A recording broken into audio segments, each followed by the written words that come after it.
ភ្ញៀវនៅពេលដែលគាត់មានបញ្ហាបានគាត់តាក់ទងមករកយើងជាទូទៅតតែចរាយន្តគាត់ខូចបានគាត់តាក់ទងរកជាងយើងនៅពេលដែលជាងយើងទៅដល់គឺឃើញផ្ទះគាត់វាបាត់បង់កាប់មកសរសៃមកទៅកត្តាដែលធ្វើឲ្យយើងជិះទៅមានអារម្មណ៍ដូចជា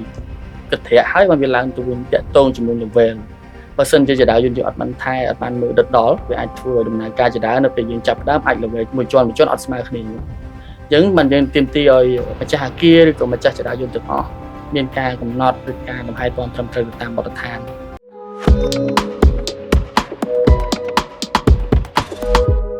ជាសួស្តីអ្នកទាំងអស់គ្នាសូមស្វាគមន៍មកកាន់អេពីសូតទី3នៃ Engineers File Podcast ដែលនៅក្នុងសប្តាហ៍នេះផងដែរប្រធានបទរបស់យើងនេះគឺនិយាយតាក់ទងជាមួយនឹងរឿងដែលយើងមើលរំលងនៅក្នុងអគារហើយអាទិត្យនេះផងដែរគឺខ្ញុំមានជាមួយនឹងវាគ្មិនពិសេសដូចគ្នាអញ្ចឹងចង់ឲ្យបងជួយណែនាំខ្លួនបន្តិចបងជំរាបសួរកញ្ញាខ្ញុំបានឈ្មោះយិនប្រុសមកពីខាងក្រុមហ៊ុន Verbrick Engineering ហើយក្នុងតួនាទីជាប្រធានផ្នែកខាងលំហែទាន់យន្តយន្តចាហើយរីករាយណាស់ថ្ងៃនេះដែលបានជួបចាសួស្តីបងសុខសប្បាយទេបងសុខសប្បាយធម្មតាហើយចោះគាត់ចាខ្ញុំសុខសប្បាយដូចគ្នាបងបងតួនាទីបងជំនាញរបស់បងហ្មងទៅលើផ្នែកអីគេដែរបងនៅក្នុងអគារតាក់ទងនឹងជំនាញខ្ញុំរាល់ថ្ងៃនៅក្នុងអគារខ្ញុំមានជំនាញតាក់ទងនឹងខាងលំហែទាន់ឬក៏ហៅថា maintenance elevator ឬក៏ escalator បើយើងនិយាយជាទូទៅលំហែទាន់ចណ្ដាលយោងឬចណ្ដាលកម្មចាអំពិតផ្នែកចណ្ដាលយន្តហ្នឹងគឺជាផ្នែកមួយដែលសំខាន់មែនទែននៅក្នុងអគារប៉ុន្តែមានអ្នកខ្លះគាត់មើលរំលងដោយសារយើងគ្រាន់តែចុចហើយយើងជិះតែយើងអត់ដឹងថានៅពីក្រោយហ្នឹងតើឲ្យខាងបងជាអ្នកថែទាំហ្នឹងមានអីខ្លះអញ្ចឹងណាបងអញ្ចឹងក៏ខ្ញុំចង់ដឹងដែរថាមនុស្សភាគច្រើនគេគិតថាម៉ាស៊ីនចណ្ដាលយន្តហ្នឹងបើសិនជាវាអត់មានបញ្ហាអីទេយើងមិនចាំបាច់មើលឬក៏ check up វារហូតទេបងគិតថាការយល់ឃើញបែបហ្នឹងមិនដែរបងចំពោះជាទូទៅការយល់ឃើញឧទាហរណ៍ថាបើចណ្ដាលយន្តយើងដំណើរការធម្មតាมันមានបញ្ហាអ្វីតែបើសិនជាយើងមិនមានអ្នកត្រួតពិនិត្យខាងបច្ចេកទេសត្រឹមត្រូវទៅតាមលក្ខខណ្ឌវាអាចបង្កឲ្យមានបញ្ហាដូចជាបើសិនជាក្នុងអគារមួយចណ្ដាលយន្តដែលគាត់មិនបានត្រួតពិនិត្យវាអាចបង្កឲ្យចណ្ដាលយន្តនឹងខូចក្នុងថ្ងៃណាមួយចំណុចមួយទៀតវាអាចបង្កឲ្យដំណើរការមេកានិករបស់ចណ្ដាលយន្តឬក៏ទ្វាររបស់ចណ្ដាលយន្តធ្វើការខុសប្រក្រតីហើយតាក់ទងជាមួយនឹងខ្សែកាបយោងចណ្ដាលយន្តបើយើងអត់បានត្រួតពិនិត្យត្រឹមត្រូវវាអាចធ្វើឲ្យរបូតឬខូចខាតនៅក្នុងពេលណាមួយហើយនឹងអាចបង្កឲ្យឧបករណ៍របស់ចណ្ដាលយន្តងាយនឹងខូចបើសិនយើងអត់បានត្រួតពិនិត្យត្រឹមត្រូវហើយតាក់ទងជាមួយនឹងប្រព័ន្ធសុវត្ថិភាពដូចជាប្រព័ន្ធប្រាំងឬប្រព័ន្ធអូតូប្រាំងស្វ័យប្រវត្តិឬយើងហៅថាអូតូប្រេកបើសិនយើងអត់បានត្រួតពិនិត្យនៅពេលដែលចណ្ដាលយន្តយើងមានបញ្ហាអាចធ្វើឲ្យគ្រោះថ្នាក់ចាពេលខ្លះនៅពេលដែលមានរឿងភាគតិចដែរដែលកើតឡើងនៅពេលដែលយើងជិះចរាយន្តស្រាប់តែសុកវាស្រុតចុះបន្តិចហើយมันវាឡើងមកលើវិញអាហ្នឹងមកពីកត្តាអីដែរបងកត្តានេះដំបូងកត្តាដែលធ្វើឲ្យយើងជិះទៅមានអារម្មណ៍ដូចជាកត្រាក់ហើយបានវាឡើងទៅវិញតាក់ទងជាមួយ level បើសិនជាចរាយន្តយើងអត់បានថែអត់បានមើលដិតដល់វាអាចធ្វើឲ្យដំណើរការចរានៅពេលយើងចាប់ផ្ដើមអាច level ជាន់មួយជាន់អត់ស្មើគ្នាអញ្ចឹងបានយើងទាមទារឲ្យម្ចាស់អគារឬក៏ម្ចាស់ចរាយន្តទាំងអស់មានការកំណត់ឬការលំហែទាន់ត្រឹមត្រូវទៅតាមបទដ្ឋានចាចុះមូលហេតុអីបានជាខ្ញុំឃើញផ្លាកគេបិទទូទៅនៅក្នុងអគារក៏ដោយនៅតាមទីសាធារណៈក៏ដោយនៅពេលដែលមានអគ្គិភ័យគេអត់ឲ្យប្រើប្រាស់ចរាយន្តអាហ្នឹងមូលហេតុអីដែរបងជាទូទៅនៅក្រលអគារដែលមានភ្ជាប់ប្រព័ន្ធអាឡាម fire alarm ជាមួយនឹងចរាយន្តឬក៏យើងមានប៊ូតុង fireman នៅជាន់ជីណានៅពេលអគារមានអាឡាមអគ្គិភ័យជាទូទៅចរាត្រូវតែរត់ត្រឡប់ទៅ homing ឬគេហៅថា homing ឬក៏ចរារត់ទៅជាន់ក្រោមដើម្បីបើកទ្វារការពារមនុស្សការពារភ្ញៀវកុំឲ្យប្រើប្រាស់ពេលគាត់ជិះទៅអាចបង្កចៃដន្យអីទៅភ្លើងដាច់នៅតាមជាន់ណាមួយអាចស្តាក់ឲ្យគាត់ជាប់ក្នុងចរាយន្តអញ្ចឹងនៅពេលដែលអាឡាមនៅក្នុងអគារតម្រូវឲ្យភ្ញៀវទាំងអស់ចុះទៅតាម staircase ឬចរាជើងណាបងដើម្បីចុះទៅដល់ខាងក្រៅដើម្បីបង្ការឬក៏ការពារសុវត្ថិភាពជូនភ្ញៀវប៉ុន្តែឧទាហរណ៍ថាបើសិនជាករណីថាយើងកំពុងតែជិះចរាយន្តសុកស្រាប់តែវាដាច់ភ្លើងតែអាហ្នឹងវានឹងទាញយើងត្រឡប់ទៅជាន់ដែលយើងនោះឬក៏វាកាត់នៅហ្នឹងមកប្រសិនបើបងពងប្រើចរាយន្តមានករណីដាច់ភ្លើងនៅពេលនោះចរានឹងជូនបងទៅ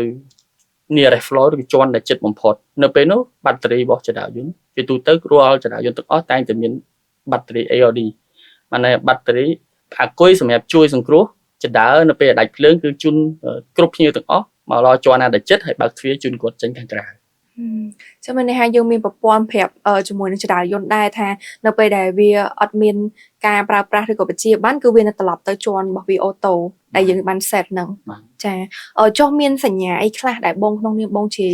ជាងហ្មងនិយាយឲ្យស្រួលស្ដាប់គឺថាជាងហ្មងទៅនៅពេលដែលបងចូលមកចរាយន្តបងគ្រាន់តែឃើញបងដឹងថាអូវានឹងអាចនឹងមានកើតឡើងគ្រោះថ្នាក់ហ្មងដូចជាការលឺសំឡេងតិចតួចឬក៏មានអីតិចតួចដែលបងសម្គាល់ឃើញណា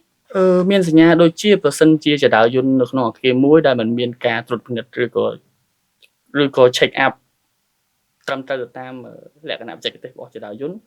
លក្ខខណ្ឌដូចជាយើងជិះនៅពេលដែលយើងបិទបើកទ្វារវាអាចពន្យាពេលក្នុងការបិទបើកយូរជាងខុសប្លែកពីចរាយន្តដទៃទៀតដែលវាត្រឹមត្រូវក្នុងការត្រួតពិនិត្យហើយករណីដូចជា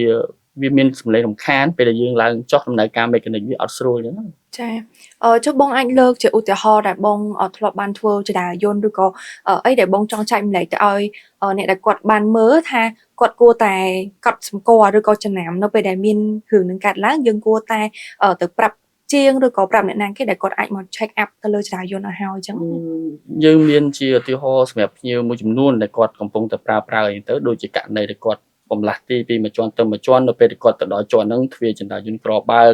ឬក៏ពេលដែលគាត់ចុចទ្វារបិទទ្វារពន្យាពេលក្នុងការបិទឬមួយក៏គាត់ជិះនៅពេលដែលគាត់ប្រើចន្ទាយន្តទៅចន្ទាយន្តបាត់លេខជាន់បានន័យវាបាត់បង់ជាន់យើងគាត់អាចចុចប៊ូតុងខាងក្នុងដើម្បីឲ្យព័ត៌មានអ្នកនៅខាងក្រៅទទួលព័ត៌មានបានឬមួយក៏គាត់អាចប្រាប់មកអ្នកដែលនៅខាងក្រៅដូចជាអគារយើងជាក់ស្ដែងយើងអាចប្រាប់មកខាង security បងសុនសុកដើម្បីគាត់រាយការណ៍ទៅខាងអ្នកបច្ចេកទេសមក check ចាចុះជាទូទៅអាយុកាលនៃចរាយន្តនៅពេលដែលយើងទិញមកភ្លាមតើយើងអាចប្រើប្រាស់វាបានមែនដែរបងជាទូទៅអាយុកាលរបស់ចរាយន្តអានេះយើងមិនតាក់ទងនឹង accessory ចរាយន្តជាទូទៅយើងប្រើបានយូរតែផ្ដែកទៅលើអាយុកាលរបស់ដូចជា motor CPU ដូចជា drive អីយើងមានការកំណត់ពីរោងចក្រមក accessory ខ្លះអាចរយៈពេល5ឆ្នាំទៅ7ឆ្នាំ accessory ខ្លះអាច10ឆ្នាំតែมันតម្រូវឲ្យដូរទាំងអស់ទេយើងអាច update upgrade ទៅតាម accessory មួយអញ្ចឹងចាចុះជាទូទៅសម្រាប់បងជាខាងជាងផ្ទាល់ហ្មងបងណែនាំឲ្យធ្វើការ check up ទោះបីជាអត់មានបញ្ហាក៏ដោយតែយើងគួរ check up ក្នុងរយៈពេលប្រហែលខែឬក៏ប្រហែលអាទិត្យម្ដងដែរជាទូទៅក្នុងអាគារមួយឬក៏តាម unit យើងតម្រូវឲ្យភ្ញៀវគាត់អាច check up ក្នុង monthly check ឬក៏2ខែយើង check ម្ដងឬមួយខែយើង check ម្ដងបើសិនជាក្នុងអាគារពាណិជ្ជកម្មឬអាគារធំតម្រូវឲ្យគាត់ក្នុងមួយខែយើងអាច check បានម្ដងព្រោះយើងអាចត្រួតពិនិត្យប្រព័ន្ធមេកានិកប្រព័ន្ធសុវត្ថិភាពប្រព័ន្ធដំណើរការរបស់ចរាយន្តថាប្រកបពជាថាវាមានសុវត្ថិភាពចំពោះអតិថិជន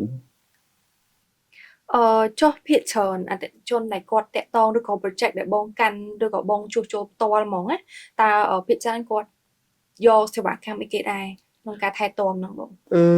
ជាទូទៅយើងមានបច្ចេកធំពីរដែលយើងទទួលបានគឺយើងយកបច្ចេកខាងលំហែទាំបាទគឺដូចជាអាគារដែលយើងកំពុងតែធ្វើនេះអាគារ The Brick អាគារ The Peak ជាទូទៅយើងក្នុងមួយចរាយើងមានការ check ត្រឹមត្រូវទៅតាមបទដ្ឋានបច្ចេកទេសរបស់ចរាយន្តហើយក៏យើងទទួលបានសមិទ្ធផលពីភ្ញៀវមកដែរអត់មានការរំខានឬរអាក់រអួលទេនៅពេលដែលយើង check បានត្រឹមត្រូវតែករណីដែលខូចវាមិនអត់ទាំងអស់ទេវាមានតិចជាងការដែលយើងមិនបាន check ត្រឹមត្រូវចាបងចុះមានករណីណាដែលបងអាចលើកបានទេថាដែលបងធ្លាប់ធ្វើពីមុនមកឬក៏បងត្រូវទៅធ្វើជួសជុលដោយសារតែគាត់អត់បាន check up បានល្អអញ្ចឹងណាមានជាគម្រោងមួយណាដែលបងអាចលើកឡើងខ្ញុំមានបទពិសោធន៍ដែរគម្រោងដែរភ្ញៀវនៅពេលដែលគាត់មានបញ្ហាបានគាត់តាក់ទងមករកយើងជាទូទៅគ្រប់អាគារដែលភាគច្រើនគឺជា unit ទូចតតែចរាយន្តគាត់ខូចបានគាត់តាក់ទងមកជាងយើងនៅពេលដែលជាងយើងទៅដល់គឺឃើញផ្ទះគាត់វាបាត់បង់កាប់មអเตอร์ไซค์បាត់ហើយយើងឧទាហរណ៍ថាពេលដែលចរាយន្តដំណើរការគាត់អត់បាន check បានគាត់អត់មានអ្នកបច្ចេកទេសទៅ check ចរាយន្តគាត់មានកាប់មួយដោយធូរយើងអាចរត់យូរទៅអាចរបូតកាប់ចេញពី pulley ឬកាប់ចេញពី pulley នៃកង់យោចរាណាយើងអាចធ្វើឲ្យកាប់មករបូតចេញមកនៅពេលចរារត់អាចធ្វើរស័យកាប់ខូចយើងផលប៉ះពាល់បើសិនជាម្ចាស់អាជីវកម្មឬម្ចាស់ផ្ទះដែលមានចរាយន្តគាត់អត់បានឲ្យអ្នកបច្ចេកទេស check ដិតដល់អាចធ្វើឲ្យគាត់ខាត់បងច្រើនដូចក្នុងករណីនេះគាត់ទៅដូរកាប់มันគាត់អាចប្រើបានចុះកាប់ហ្នឹងវាមិនទៅបងបើសិនជាយើងខូចដាច់នៅក្នុងចរាយន្តហ្នឹងមានកាប់នឹងចំនួនប៉ុន្មានជាទូទៅចរាយន្តយើងមានកាប់6តែអាស្រ័យទៅតាមប្រភេទចរាបើសិន capacity វាទូចអាចមានកាប់3កាប់5កាប់6តែបទពិសោធន៍ដែលយើងជួបកាប់6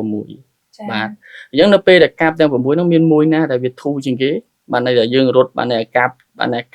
ទាញចរាយុនៅពេលដែលកាបដែលតាធូរជាងគេវាអាចរត់ចេញពីចន្លោះភូលីយើងនៅពេលដែលវារត់ចេញវាអាចធ្វើវាតាក់ជាមួយនឹងក្រងរបស់ចរាអាចធ្វើឲ្យដាច់នៅពេលដែលដាច់ធ្វើឲ្យចរាយុនោះមានបញ្ហាខូចអញ្ចឹងចំណុចទាំងនេះហើយបានយើងនៅតែលើកទឹកចិត្តឲ្យម្ចាស់អាជីវកម្មទាំងអស់មានការត្រួតពិនិត្យទៅលើប្រព័ន្ធចរាយុឲ្យបានត្រឹមត្រូវតាមបទដ្ឋាន ចុះបើសិនជាយើងខូចកាបណាមួយអញ្ចឹងណាវាអាចធ្វើឲ្យបើសិនជាដាច់ខ្សែហ្នឹងទៅធ្វើឲ្យអ្នកជិះអាចជាប់នៅខាងក្នុងហ្នឹងអត់មានករណីហ្នឹងអត់បង យើងអត់ទាន់ជួបករណីដែលជាប់មនុស្សខាងក្រៅទេនៅពេលដែលគាត់ខលមកកាបរបូតសន្និករណីចរាយុទ្ធទេណាតែបើសិនជាមានមនុស្សជាប់នៅខាងក្នុងហ្នឹងធ្វើឲ្យគាត់មានអារម្មណ៍ភ័យខ្លាចដែរព្រោះនៅពេលដែលចរាពងរ៉ាន់កាបមួយរបូតចេញពីភូលីយើងវាអាចធ្វើឲ្យគាត់មានអារម្មណ៍ភ័យខ្លាចតែអត់មានប៉ះពាល់អីទៅដល់សុខភាពគាត់អីទេសូមតែមានអារម្មណ៍ភ័យខ្លាច ចាអញ្ចឹងក៏វាប៉ះពាល់ដល់អារម្មណ៍របស់យើងអញ្ចឹងណាចាជុំជាចុងក្រោយតើបងនៅតែយល់ថាការចំណាយលើការថែទាំ maintenance ហ្នឹងក្នុងនាមបងជាជាងម្នាក់តើបងចង់លើកទឹកចិត្តអីទៅដល់អ្នកដែលគាត់បានមើលថាមិនបានគាត់គួរតែនៅតែទៅយកជាមួយសេវាកម្មហ្នឹង ជាចុងក្រោយខ្ញុំនៅតែបន្តលើកទឹកចិត្តដល់ម្ចាស់អាជីវកម្មទាំងអស់តែនៅតែបន្តប្រើសេវាកម្មលំហែទាំទៅលើចន្ទាយន្តព្រោះអាចផ្ដល់ផលប្រយោជន៍ច្រើនដូចគាត់ណាទីមួយអាចធ្វើឲ្យអាយុកាលរបស់ចន្ទាយន្តគាត់ប្រើប្រាស់កាន់តែបានយូរអង្វែងហើយធ្វើឲ្យគាត់មិនចាយពេលនិងខាតពេលវេលាក្នុងការប្រើប្រាស់សន្សំសំចៃធម៌ពលរបស់គាត់បានន័យថាបើសិនចន្ទាយន្តគាត់ប្រើរលូនវាមានពេល stand by មានអីត្រឹមត្រូវការចំណាយធម៌ពលគាត់តិចដែរ ហើយគាត់មិនអាចហើយហានិភ័យមួយចំនួនទៀតគាត់អត់ត្រូវបានចាយប្រាក់ធំបានន័យថាគាត់អាចសន្សំសំចៃប្រាក់ធំនៅពេលខាងក្រោយបានន័យគាត់សន្និចាយជាកញ្ចប់ប្រចាំខែណា ចានេះវាដូចជាយើងទិញកញ្ចប់សុខភាពចឹងបើយើង check up ទៅមានបញ្ហាអីយើងឆាប់ដោះស្រាយវាបានលឿនចឹងក៏វាអត់បង្កទៅជាជំងឺឬក៏បញ្ហាធំដូចគ្នាដែរបង ចាអូខេអរគុណច្រើនបងសម្រាប់ការចូលរួមនៅក្នុងថ្ងៃនេះដែរហើយសម្រាប់អេពីសូតទី3របស់យើងនេះក៏ត្រូវបានដល់ទីបញ្ចប់ដែរហើយជួបគ្នាជាមួយបងៗទាំងអស់គ្នានៅក្នុងអេពីសូតក្រោយ